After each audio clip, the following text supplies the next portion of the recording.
Hey guys, for today's video, I teamed up with Spirit Halloween to show you the variety of different types of fake bloods. You can visit your local Spirit Halloween store to find all the products that you need to recreate the effects I'll be showing you. They provided me with all the products that you will see in this video, as well as a 20% off of one item discount code, which you can find in the description. As you'll see, I'm kind of obsessed with fake blood and I had so much fun filming this, so I hope you enjoy it. I'm gonna start off with blood capsules, which are a really cool addition to a costume, especially if you're going to some type of party or event. Whenever you're ready to use them, you just cut off a portion of the tip and then you place the capsule between your molars with the tip facing outwards. Then you slowly bite down in order for the blood to creepily flow out of your mouth. So facing the tips outwards will make sure that the blood flows directly from the sides of your mouth. I think a common misconception is that people just put the capsules in their mouth and bite down, and that doesn't really direct the blood flow anywhere, so it's much less effective.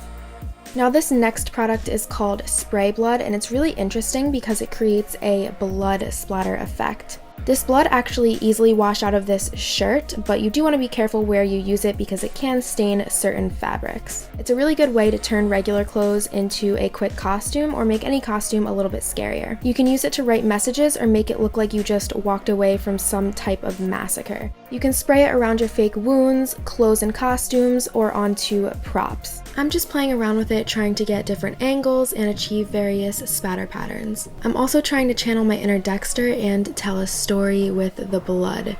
Dexter is my all-time favorite, don't get me started, but anyways, this is one of those products that you really only need a little bit to add a lot to your look, but you end up getting carried away just like me, and you want to spray everywhere, on everything, all the time. This next product is called vampire blood. It's just the typical blood you would use to create drips from wounds, your eyes, or your mouth, or whatever else you want some blood to drip from.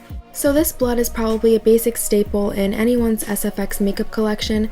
It's just so fun to drip and smear everywhere, and it's awesome for it because just like fresh blood, it's pretty thin. On the other hand, there's scab blood, which is a much thicker consistency. It's more like a paste. Since this type of blood is super thick, it's ideal for using in fake wounds to create a scab-like effect, as the name would suggest. Gel blood has a consistency that's in between those two. It stays put and doesn't drip, but it's not as thick and pasty as scab blood. Here you can see I'm just showing you how easy it is to make some quick fake cuts using only the gel blood. So now I'm going to be comparing the consistency of these three types of blood. As you can see, the vampire blood is almost watery, it drips very easily, and it becomes sheer when it's spread out. The gel blood is not as sheer, but it still spreads out very smoothly, unlike the scab blood, which is of course the thickest. It doesn't spread as smoothly because it does have that thicker, pasty consistency. An awesome kit available is the all-in-one blood makeup kit, which includes most of the bloods we talked about, as well as some extra materials to use for application and costumes. The gauze can be a really easy addition to your costume just by giving you the illusion of a fake wound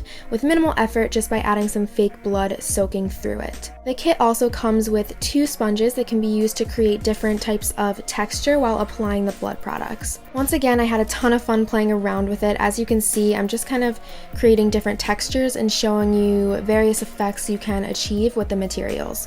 So now I'm going to be showing you a couple different applications for the fake blood. Here I'm starting off with a latex cut, and I'm just filling it with some vampire blood and then stippling that around using the sponge from the kit. I'm adding scab blood to the inside of the wound, which gives it a lot more depth and makes it a little bit more realistic. Since the scab blood is so thick, I used a bit of the gel blood to fill in a couple uneven gaps. I also used a little bit of vampire blood and created drips coming from the cut.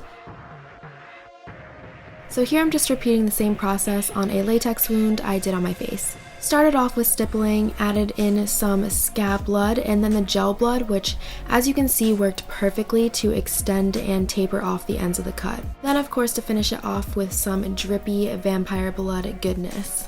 I attempted to add some spray to it, but I ended up surprising myself with it, and then I just got carried away, added a little too much, but it still looks cool. Now I'm going to be making a couple cuts without any latex, just using some makeup and the different blood products. I'm starting off with a little bit of stippling, and then I'm making a line with a black eyeliner. Over top of that line, I'm just putting some gel blood, and that's it. That's all you really need to do to create this type of wound. It's really quick and pretty easy to do. Next to it, I'm going to be doing a little cut only using scab blood. I'm just kind of building it up and shaping it like a slit, like thicker towards the center and then tapering off at each end. I'm stippling around it a little bit, and then I decided on top of both wounds to add a little bit of vampire drips once again. They look really cool right now, but I decided I wanted to see what it would look like if I put some spray blood around it, which I just did, as you can see, and I think it created a really awesome extra dimension of creepiness. So that's it. Now you have a guide on all the different types of fake blood. I really hope you enjoyed the video. Be sure to let me know what you think in the comments, and do not forget to use that discount code. I will put it in the description. I love you, and I'll see you in my next video.